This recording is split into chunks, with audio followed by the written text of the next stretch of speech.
Ethan Walker was no stranger to sacrifice. For years, he had been the quiet backbone of his family, the one who footed the bills, planned vacations, and smoothed over every financial hiccup without complaint. He wasn't just generous, he was dependable almost to a fault. But tonight, as Ethan stood in the doorway of his parents' living room clutching a gift basket like some misplaced gesture of goodwill, that dependability felt more like a curse than a virtue. The text from the family group chat earlier that day still burned in his mind. Family meeting at 6 p.m. Important. No explanation, no details, just urgency cloaked in vague language. Ethan had arrived expecting logistical discussions about their upcoming trip to Tuscany, the vacation he'd meticulously planned and funded down to the last euro. What he didn't expect was the icy tension hanging thick in the air or the way his mother's tight smile barely reached her eyes as she gestured for him to sit. His father lounged on the couch with an air of false calm, sipping red wine while pretending this wasn't staged. His sister Jennifer perched across the room, legs crossed like a judge ready to pass sentence. Even Liam, his younger brother, sat by the window scrolling through his phone, feigning disinterest but unable to hide the flicker of guilt when Ethan caught his eye. Something was wrong, terribly wrong, and it hit Ethan like a punch to the gut moments later when his father finally broke the silence. "We've had a vote," Robert said, placing his glass on the table with deliberate care. "About the reunion." Ethan blinked, confusion rippling through him. "What vote?" "You're out," his father continued flatly, his tone devoid of emotion. "We've decided it's best if you don't join us in Tuscany next month." The words landed like a thunderclap, leaving Ethan momentarily speechless.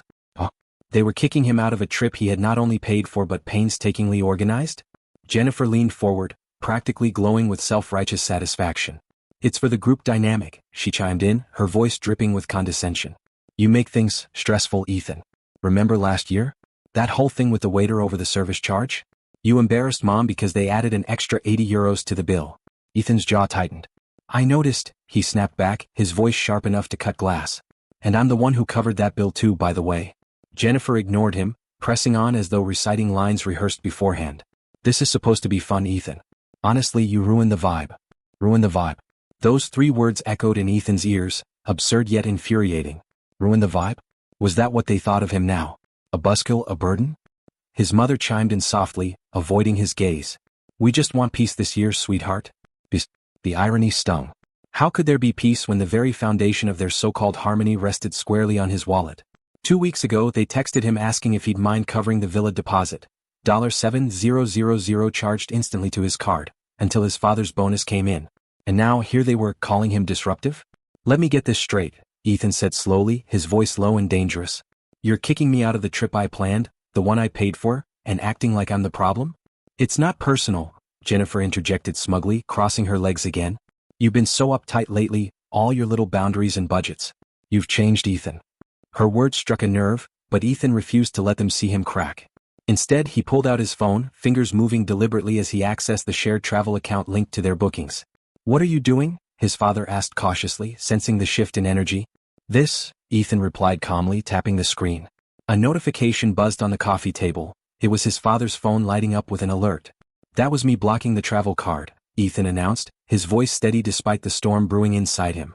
"The same card I used to book your flights, hotels, and that villa with the pool you just had to have. The one none of you ever repaid me for." Panic flickered across Jennifer's face. "You can't do that," she hissed, standing abruptly. "Oh, I can," Ethan shot back, grabbing his keys. "And I did." The room erupted into chaos, questions flying, accusations hurled, but Ethan tuned them out. He didn't owe them explanations anymore. With one final glance at their stunned faces, he turned and walked out, leaving behind trembling wine glasses and shattered illusions of familial bliss. As he drove home, anger simmered beneath his skin, but beneath it lay something deeper, betrayal. When he checked his email later that night, the unease grew. There, buried among routine charges, were transactions he didn't recognize, luxury spa packages, designer handbags, even a non-refundable deposit for a private yacht. Someone had been using his card without permission. And Ethan already knew exactly who it was. The night after the family meeting, sleep eluded me. I lay in bed staring at the ceiling, replaying every moment of their betrayal like a broken record. My phone buzzed incessantly on the nightstand. Texts from my mother and sister flooding in as though they could smooth over what had happened with emojis and hollow platitudes. 3 laughing emojis from Jennifer landed on my screen, mocking me even through text. I didn't respond. Around midnight, another message came through, this time from my mom. "Don't let this ruin everything. We still love you. You just made the trip difficult." Difficult? I paid for the trip. I planned it. I booked the 5-star villa with the pool, the chef, and the vineyard tours because they begged me to. And now I was the problem. But it wasn't until the next morning that the full weight of their deception hit me like a freight train. My cousin Maya called out of the blue. We hadn't spoken in months, mostly because Jennifer hated her and always made snide comments about how Maya didn't fit in. "Hey," she said hesitantly. "I heard what happened. Are you okay?" "How did you hear?" I asked, confused. There was a pause on the other end. "They posted about it." "Posted where?" She exhaled sharply. "Instagram. Jenny said you had a breakdown and canceled your own trip because you were jealous." My blood ran cold. She posted a boomerang of wine glasses clinking and captioned it, "When the toxic one finally takes himself out." Added hashtags like reunion prep and narcissist free. I couldn't speak. My family had voted me out of a trip I paid for, lied about it, and were now mocking me online. But Maya wasn't done. "You know," she continued cautiously, "this isn't new. She's been saying stuff about you for months, like nasty stuff, to everyone. Like, she told people you were having money issues, that you begged to be included in the reunion, and that you threatened to cancel it if people didn't praise you more." I stood up from the couch, dizzy. "What?" Maya sounded awkward but determined. "She's been planting it everywhere. I think she's trying to isolate you." I hung up without saying goodbye. That same hour I logged into my email. My flight itinerary was still there, the one I'd booked for the entire family. I opened it, hands trembling, and scrolled through the details. Guess whose seat had been upgraded to business class? Not mine. Jennifer's. I opened the reservation receipt and nearly dropped my phone. She'd used my card again 2 days ago. A quiet little charge of $1,500 slipped in while I was busy fighting with her over attention. That was the final straw. I picked up my phone and dialed the airline. "Hi," I said through gritted teeth. "I'd like to cancel all 4 tickets under my last name." The woman on the line paused. "All of them?" "Yes, every last one. Especially the one ending in seat 3A. That evening, I drove to my parents' house, not to argue, but to see their faces when I confronted them. When my mom opened the door, her smile faded fast. "Oh, it's you," she said stiffly. "Don't act surprised," I replied, stepping inside. "You posted enough online to draw a crowd." She didn't deny it. I walked straight into the living room. My dad was there, reading the paper like it was 1985. Jennifer sat with her laptop, browsing airfare options. They froze when they saw me. "You'll need a new card," I announced. Jennifer looked up, startled. "What? Why?" "The travel card is blocked. The flights are canceled. The villa has been rebooked by another guest. Tuscany's off." "You wouldn't," she spat. "I did. You're sabotaging the whole trip." I laughed darkly. "Oh, honey, you sabotaged it the second you cut me out of it." My father finally lowered his newspaper. "Son, don't be rash." I turned to him slowly. "Rash? You voted me out of my own trip, used my money, and then let her spread lies about me to the entire family. This isn't rash. This is justice." "Justice?" Jennifer stood up, red-faced. "You're unbelievable. You've always been bitter that I'm the one everyone listens to." "Funny," I said, pulling a folded paper from my jacket. "Because I just listened to your bank statement." I threw it onto the coffee table. Jennifer's eyes widened. "Where did you get that?" "The card," I said calmly. "And I finally printed the last 90 days of transactions. Spa packages, designer handbags, and oh, a non-refundable deposit for a private yacht in Padano. Were you planning a side trip?" My mom stood up. "Let's all calm down now." "Calm?" I barked. "You called me difficult because I asked for receipts, and meanwhile, she's booking yachts on my account like she's royalty." Jennifer lunged forward, grabbing the statement and trying to tear it. "You've gone too far." "No," I said firmly. "I'm free." She froze. "What?" "I called the bank. Reported fraud.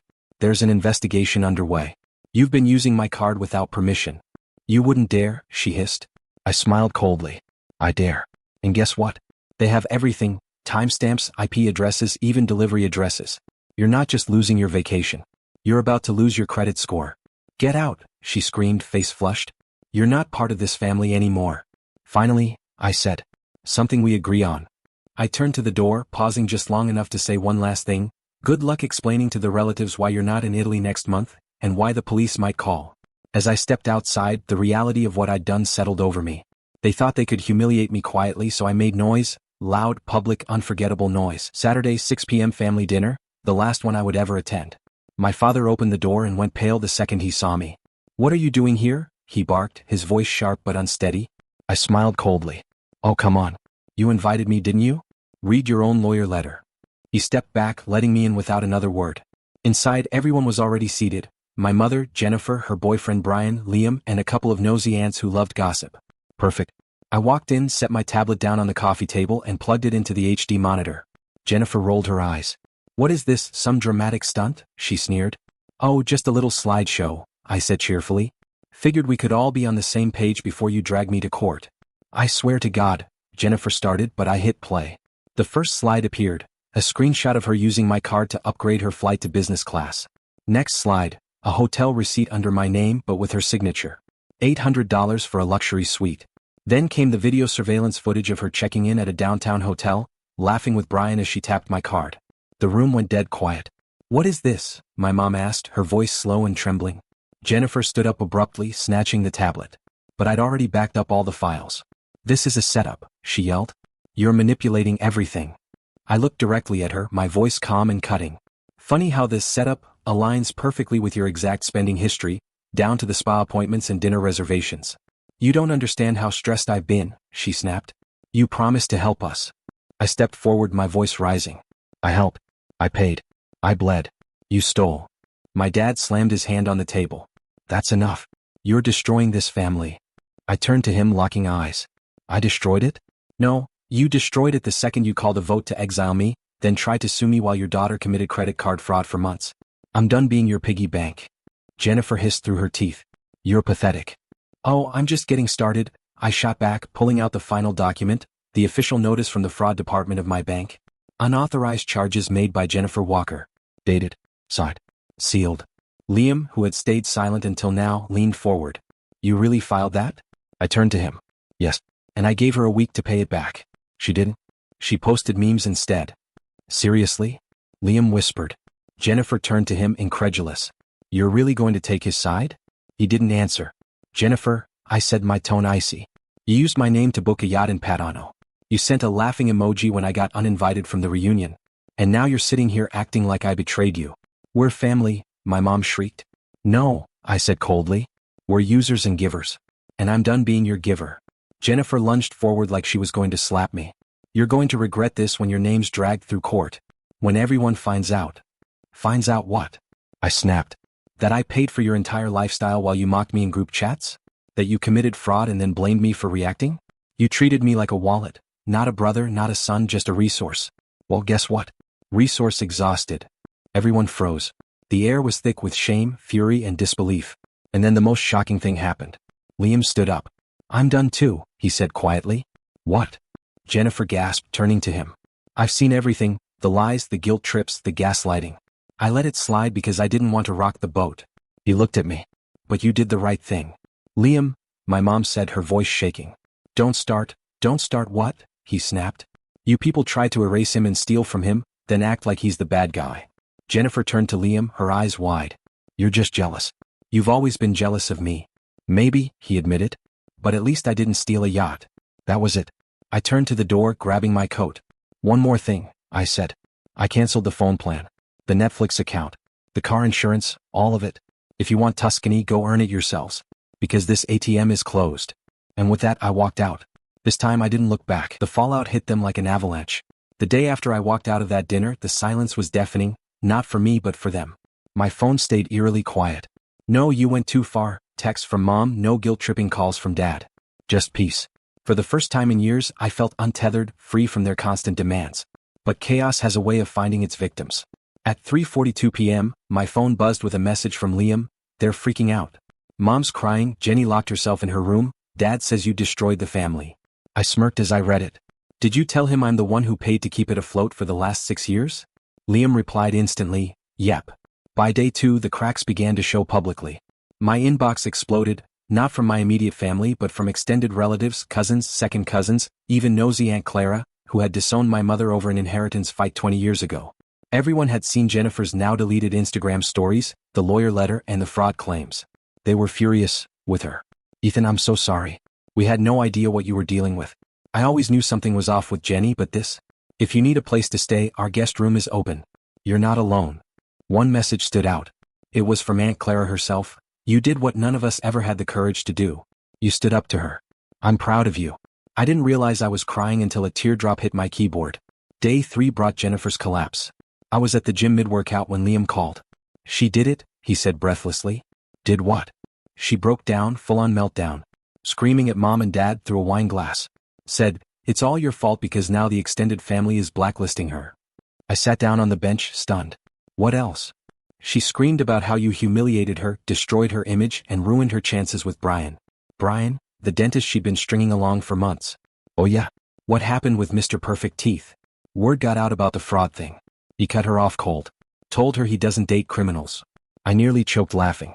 She also screamed something about you being Grandma's favorite, Liam added hesitantly.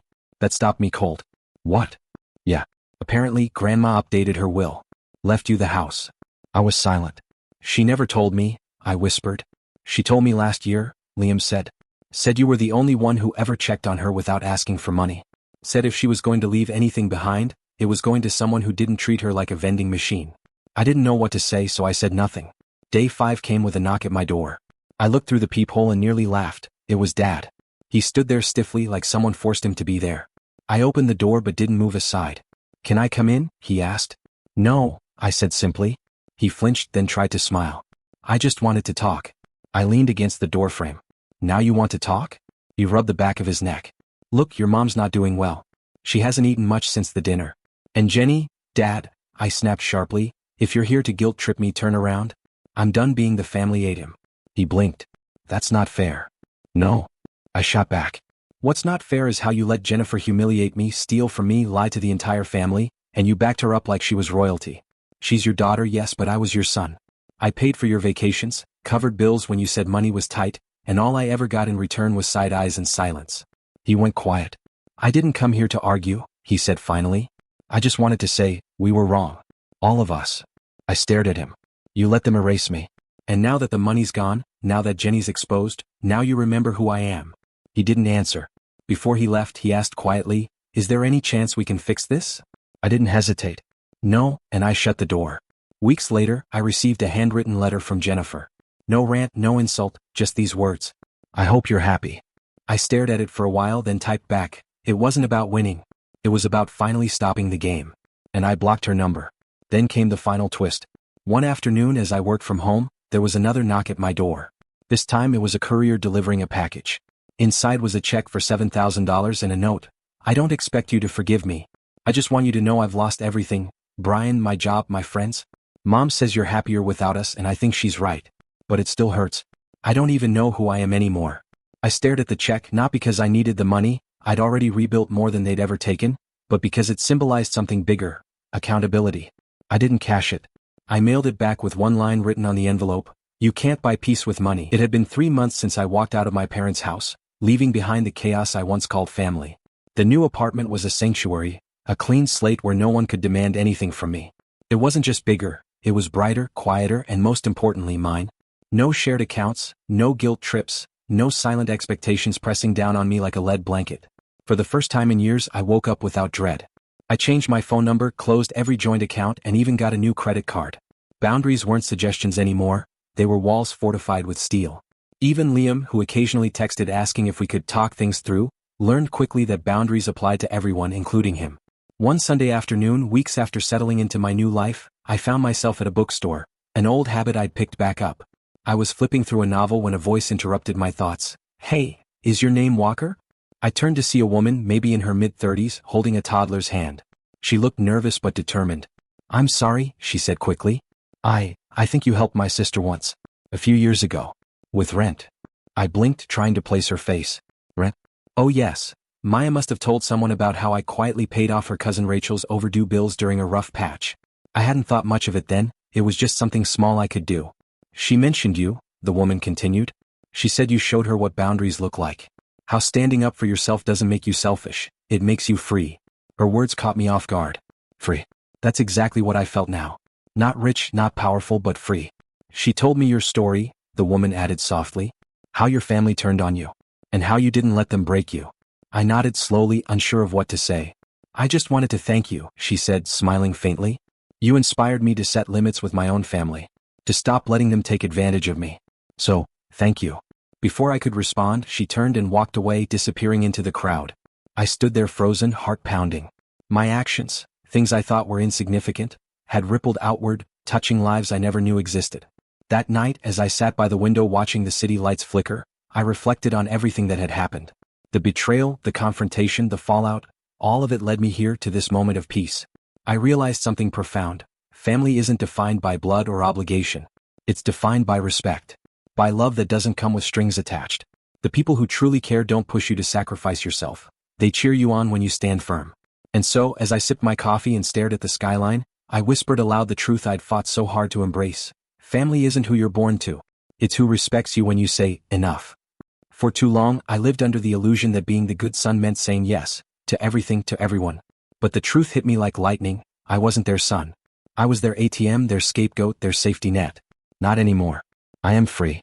Free from their manipulation, free from their lies, free from the role they forced me into. And I will never pay for my silence again, not with money, not with dignity, not with self-respect. As the sun rose over the horizon the next morning, I made a promise to myself. From now on, I live for me.